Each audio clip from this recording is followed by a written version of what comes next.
Good morning students. Next method है advertising budget बनाने का ऑब्जेक्टिव एंड टास्क मेथड, उद्देश्य एवं कार्यविधि।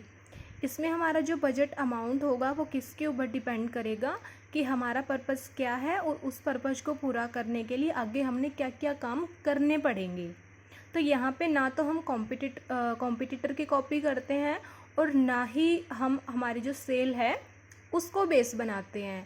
हम क्या करते हैं, अपना पर्पस डिसाइड करते हैं और उस पर्पस को पूरा करने के लिए आपका कितना पैसा लग सकता है उसको एस्टिमेट करते हैं और वही हमारा एडवर्टीजिंग बजट बन जाता है। तो इसके प्रोसेस है, फर्स्ट ऑफ ऑल आप क्या करोगे, डिटरमाइनिंग एडवर्टीजिंग ऑब्जेक्टिव, विज्ञापन उद्देश्यों का निर्धारण करना। फर्स्ट ऑफ ऑल हमने क्या करना है, अपना एडवर्टीजिंग बजट हम डिसाइड करेंगे। हम एक्चुअल में ऐड क्यों दिलवा रहे हैं वो हमने डिसाइड करना है। तो वेल डिफाइन उसको करना चाहिए। वेल डिफाइन कैसे, उसको हम कंप्लीट कर सकें यानी कि अचीव कर सकें, ऐसा हमने ऑब्जेक्टिव डिसाइड करना है। उसको मेजरमेंट किया जा सके ऐसा ऑब्जेक्टिव हमने डिसाइड करना है। लाइक 5% हमने सेल बढ़ानी है, 10% सेल हमने इंक्रीज़ करनी है। हम एक्चुअल में करना क्या चाहते हैं हम वो डिसाइड करेंगे। सेकंड पार्ट हमारा रहेगा आइडेंटिफाइंग एडवर्टीजिंग टास्क, विज्ञापन क्रियाओं को पहचानना। अब हमने हमारा मेन ऑब्जेक्टिव डिसाइड कर लिया, सेल बढ़ानी है हमने 10%। अब उस सेल को बढ़ाने के लिए हमने अदर एक्टिविटी कौन कौन सी करनी पड़ेंगी, ठीक है। हम यहाँ पे अलग अलग से वो डिसाइड करते हैं सारी की सारी चीज़ें कि कौन से मीडिया का हमने सिलेक्शन करना है, कौन सी हमने अपील देनी है, कौन सी हम एड एजेंसी का यूज़ करेंगे। ये सारा का सारा जो अलग अलग एक्टिविटी हैं वो हम यहाँ पे डिसाइड कर लेंगे। नेक्स्ट स्टेप हमारा क्या होगा, इन हर एक अलग अलग एक्टिविटी के ऊपर कितना अमाउंट हमारा लगेगा यानी कि कितना खर्चा आएगा हम वो डिसाइड करते हैं। एस्टिमेशन लगा लेने के बाद में सारी एक्टिविटी के ऊपर कितना पैसा हमारा लगेगा, उसमें प्लस इमरजेंसी टाइम में हमें कुछ एक्स्ट्रा पैसों की ज़रूरत पड़ सकती है। ये वाली एक्टिविटी के ऊपर जितना टोटल हमारा पैसा लगेगा वो तो बजट हमारा बन ही गया। साथ में आप क्या ऐड करोगे जो इमरजेंसी टाइम में आपको खर्चा करना पड़ सकता है, ठीक है। तो आप इन एक्टिविटी के अलावा भी कुछ और अमाउंट है ऐड कर दोगे, वो आपका बन जाएगा एडवर्टीजिंग बजट। मेरिट्स हैं इस मेथड की, नए उत्पाद की दशा में अधिक उपयुक्त, more stable in case of new product. अगर हमारा प्रोडक्ट नया है तो इट मीन्स ना तो हमारे पास प्रीवियस ईयर की सेल होगी क्योंकि सेल तो अभी हमने स्टार्ट करनी है, प्रोडक्ट मार्केट में अभी हमारा नया ही सेल होगा। तो प्रीवियस ईयर की सेल हमारे पास नहीं है और नया है तो इसकी सेल कितनी होगी ये तो हमें 1-2 साल के बाद पता लगेगा, तो हम एस्टिमेट भी नहीं लगा सकते हैं सेल का। और प्रोडक्ट ही नया है तो इसका मतलब है कि मार्केट में अभी उसका कोई कॉम्पिटिटर भी नहीं आया है, तो हम कॉम्पिटिटिव पैरिटी मेथड का भी यूज़ नहीं कर सकते और साथ में हम परसेंटेज ऑफ सेल मेथड का भी यूज़ नहीं कर सकते क्योंकि ये दोनों ही चीज़ें आपके पास अवेलेबल नहीं हैं। तो अब आपके पास सिर्फ यही ऑप्शन बचता है कि आप अपना पर्पस डिसाइड करो, उस पर्पस के ऊपर आपका कितना एक्सपेंस हो सकता है उसको एडवर्टीजिंग बजट मान लो। गोल ओरिएंटेड है, उद्देश्यों को आधार बनाना। यहाँ पे हम हर टाइम पर्पज को पूरा करने के लिए जो एक्टिविटी है उसके ऊपर काम किए जा रहे हैं। तो गोल ओरिएंटेड है, पर्पज आपका ईजिली अचीव हो जाएगा क्योंकि पूरे टाइम आप उसके ऊपर फोकस बनाए हुए हो। Coordination among different advertising activity, विभिन्न विज्ञापन क्रियाओं में समन्वय।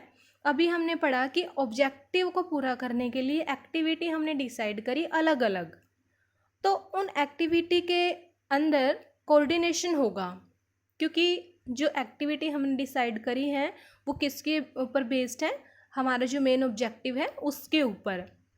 तो उनके बीच में कोऑर्डिनेशन बना रहेगा क्योंकि अगर इंटर कॉन्फ्लिक्ट उनके अंदर होता तो हम वो एक्टिविटी डिसाइड करते ही नहीं।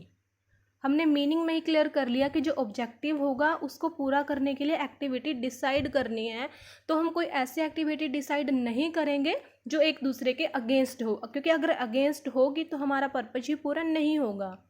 तो ऑब्वियसली हमारी जो एक्टिविटी है उनके बीच में कोऑर्डिनेशन होगा। लॉजिकल भी है, परसेंटेज ऑफ सेल मेथड का भी अनलॉजिक हमने पढ़ा कि कैसा था, लॉजिकल वो नहीं था। कॉम्पिटिटिव पैरिटी मेथड का भी हमने देखा कि सिर्फ हम कॉपी कर लेते हैं, हमारी सिचुएशन नहीं देखते कि कॉम्पिटिटर से कैसे डिफरेंट है हमारी सिचुएशन। बट यहाँ पे ना तो हम किसी की कॉपी करते हैं, ना ही कोई एस्टिमेशन लगाते हैं। बिल्कुल अपना जो पर्पज है उसको पूरा करने के लिए कितना पैसा आपका आएगा, उसको एक लॉजिकल तरीके से आप डिफाइन करते हो एज एडवर्टाइजिंग बजट। उसके बाद है डीमेरिट्स, इल डिफाइन ऑब्जेक्टिव, गलत परिभाषित उद्देश्य। अब हमारा जो पर्पज है कई बार वही गलत डिसाइड हो जाता है, तो इट मीन्स आपका बजट भी गलत बन जाएगा, क्योंकि जब आपका पर्पज है आपने सही तरीके से डिफाइन नहीं करना आया तो आपका जो बजट है वो भी गलत बनेगा। विज्ञापन क्रियाओं को स्पष्ट रूप से परिभाषित करना एक मुश्किल कार्य है। Difficult to determining specific advertising task. Objective तो मान लो हमारा सही डिसाइड हो गया, बट उसको अचीव करने के लिए कौन कौन सी एक्टिविटी हमने करनी पड़ेगी उसको हम क्लियर डिफाइन कई बार नहीं कर पाते, क्योंकि उसको डिफाइन करने के लिए अच्छे से हमारे पास में एक्सपीरियंस्ड पर्सन होने चाहिए।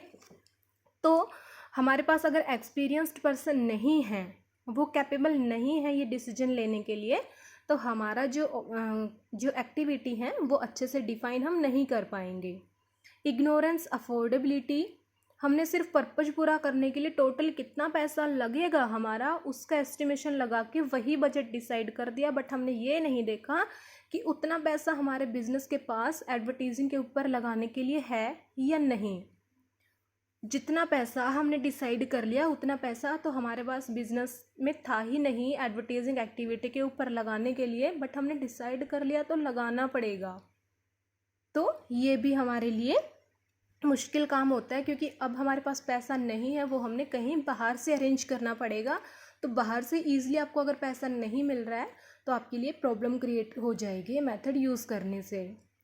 इग्नोरेंस कॉम्पिटिटर एड बजट, प्रतियोगी इकाइयों के विज्ञापन बजट की अवहेलना। हमारे अगर प्रोडक्ट नया नहीं है, हमने पढ़ा था कि अगर प्रोडक्ट नया है तब तो ये मेथड आपके लिए सही है, क्योंकि आपके पास कॉम्पिटिटर नहीं थे, ना ही आपके पास पुरानी सेल थी, कोई सेल डाटा आपके पास नहीं था। लेकिन अगर आपका प्रोडक्ट नया नहीं है तो भी आपने इस मेथड का यूज़ किया, तो इसका मतलब है कि आपने कॉम्पिटिटर को नहीं देखा, कॉम्पिटिटर को इग्नोर किया, और कॉम्पिटिटर को जैसे ही आप इग्नोर करते हो आपके लिए एड बजट का जो ऑब्जेक्टिव है वो थोड़ा मुश्किल हो जाता है अचीव करना। नेक्स्ट मेथड है अफोर्डेबल मेथड, क्षमता विधि। अफोर्डेबल मेथड में हम क्या करेंगे कि बाकी की सारी एक्टिविटी जो हमने करनी है बिजनेस में उनके ऊपर कितना पैसा हमारा लगेगा, उनकी पेमेंट करने के बाद जो भी अमाउंट हमारा रिमेनिंग होता है वो हम मान लेते हैं कि वो एडवर्टीजिंग बजट है, यानी कि बजट के एडवर्टीजमेंट के ऊपर हमने वो पैसा लगाना है। तो यहाँ पे अफोर्डेबल जो मेथड है वो वैसे तो नॉर्मली देखा जाए तो सही है, क्योंकि कॉम्पिटिटर ने कितना पैसा लगाया उसकी हमने कॉपी नहीं करी। कॉम्पिटिटर की कॉपी करते तो बहुत ज़्यादा क्या पता हम पैसा लगा देते, उतना पैसा हमारे पास था ही नहीं, उतनी क्षमता हमारी थी ही नहीं, लेकिन कॉम्पिटिटर की कॉपी हमने करी तो उतना पैसा हमने लगाना पड़ता।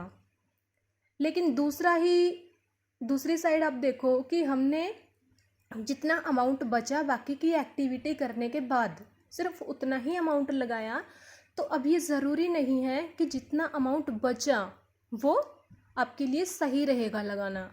दोनों सिचुएशन हो सकती हैं कि कई बार तो बहुत कम पैसा बच सकता है, कई बार बहुत ज़्यादा पैसा बच सकता है, लेकिन आपने लगाना कितना है, जितना बच गया। तो ये जो सिचुएशन है उसके ऊपर अब डिपेंड करेगा कि कितना हमने लगाना था, लेकिन ये बाकी की एक्टिविटी पूरी करने के बाद बच रहे आपके पास में, ठीक है। तो जो आपके पास बचा है और जो एक्चुअल में आप पैसा लगाना आपने चाहिए, इन दोनों के बीच में कोई कोऑर्डिनेशन नहीं है, क्योंकि हो सकता है कि जिस टाइम आपको ज़्यादा एडवर्टाइजिंग बजट बनाने की ज़रूरत है उस साल आपका कम बजट बचे, और क्या पता जिस टाइम आपने कम पैसा लगाना है एडवर्टाइजिंग के ऊपर उस साल आपका ज़्यादा बच जाए। तो ये मेथड इतना ज़्यादा वर्क नहीं करता। सिर्फ इस मेथड का हमने तब यूज़ करना चाहिए जब हमारे पास ऑलरेडी ये हमें लग रहा है कि पैसों की कमी है, मतलब कि थोड़ा संभाल के हमने अपना पैसा खर्च करना है, तब इस मेथड का हम यूज़ करेंगे, अदरवाइज़ इसको हमें यूज़ नहीं करना चाहिए। कुछ और भी डीमेरिट्स हैं इसकी। अनसाइंटिफिक है, क्योंकि जितना बचा उतना लगा दो, सिचुएशन के हिसाब से अब नहीं बचेगा, हमारी सिचुएशन कैसी है उसके हिसाब से पैसा नहीं बचेगा। वो तो हमारे पास पैसा कितना था और बाकी की एक्टिविटी के ऊपर कितना हम लगाना चाहते हैं, उसके बाद हमारे पास अमाउंट बचा और उसी को हमने एडवर्टीजिंग बजट बना लिया, तो ये अनसाइंटिफिक है। अब ऐसा तो है नहीं कि हमें जिस ईयर ज़्यादा पैसा लगाना था और ऐसा कोइंसिडेंस हो जाएगा कि उसी साल हमारे पास ज़्यादा पैसा बच जाए, या जिस साल हमने कम पैसा लगाना था सिचुएशन ऐसी थी कि कम बजट की ज़रूरत थी हमें और उसी साल हमारा कम बचेगा। ऐसा नहीं हो सकता। जिस टाइम हमें ज़्यादा चाहिए है पैसा, क्या पता उस टाइम हमारे पास कम बचे, तो ये अनसाइंटिफिक मेथड है। नेक्स्ट है इग्नोर रोल ऑफ एडवर्टीजिंग, विज्ञापन के महत्व की अवहेलना। मीनिंग में हमने पढ़ा कि बाकी के एक्टिविटी के ऊपर कितना पैसा लगेगा, उसकी पेमेंट करने के बाद जो रिमेनिंग अमाउंट बचता है वो आप एडवर्टीजिंग के ऊपर लगाते हो। यानी कि आपने इसको इतनी ज़्यादा इम्पोर्टेंस नहीं दी जितनी आपने इम्पोर्टेंस किसी अदर एक्टिविटी को दी है। इसके ऊपर तो आप सिर्फ बचा हुआ पैसा लगा रहे हो, क्योंकि बचेगा तो लगा देंगे, अगर नहीं बचा तो नहीं लगाएंगे। तो इसको हमने इतना ज़्यादा इम्पोर्टेंस नहीं दी। इम्पोर्टेंस नहीं दी तो मतलब साफ है कि जो पर्पज़ हमारा है वो अचीव हम नहीं कर सकते, क्योंकि इम्पोर्टेंस हमने देनी पड़ेगी। इम्पोर्टेंस देंगे तभी पैसा हम लगाएंगे। पक्षपात की संभावना, पॉसिबिलिटी ऑफ बायसनेस।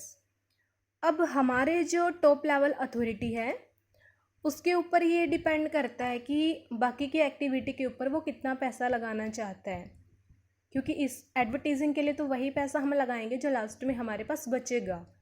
अब अगर हमारे टॉप लेवल अथॉरिटी का कोई इनडायरेक्ट प्रॉफिट ऐसा है कि कम बजट लगाने से या ज़्यादा बजट लगाने से, यानी कि एडवर्टीजिंग का बजट है वो ज़्यादा अमाउंट डिसाइड करने से या कम डिसाइड करने से उसका कोई इनडायरेक्ट प्रॉफिट उसे हो रहा है, तो उसी तरीके से उसको एडजस्ट कर देता है, क्योंकि बाकी की जो एक्टिविटी के ऊपर पैसा लगना है वो टॉप लेवल अथॉरिटी डिसाइड करती है। तो ये उसके हाथ में होता है कि एडवर्टीजिंग के ऊपर कम पैसा वो लगाना चाहता है कि कम पैसा लगाना चाहता है, क्योंकि ये वहाँ पे उसका इनडायरेक्ट कोई पर्पज़ है वो पूरा हो जाएगा। तो कई बार तो वो एडवर्टीजिंग देने से मना भी कर सकते हैं top level authority. Lack of stability, विज्ञापन बजट में स्थिरता का अभाव। यहाँ पे अब हम लॉन्ग टर्म के लिए कोई एडवर्टाइजिंग प्रोग्राम है वो नहीं चला सकते, क्योंकि हमारा जो हर साल है रिमेनिंग अमाउंट कभी ज़्यादा बच जाता है कभी कम बच जाता है, कोई स्टेबिलिटी उसके अंदर नहीं है। और जब तक अमाउंट हमारा स्टेबल नहीं रहेगा, लॉन्ग टर्म के लिए हम कोई प्रोग्राम है अपना वो डिसाइड नहीं कर सकते।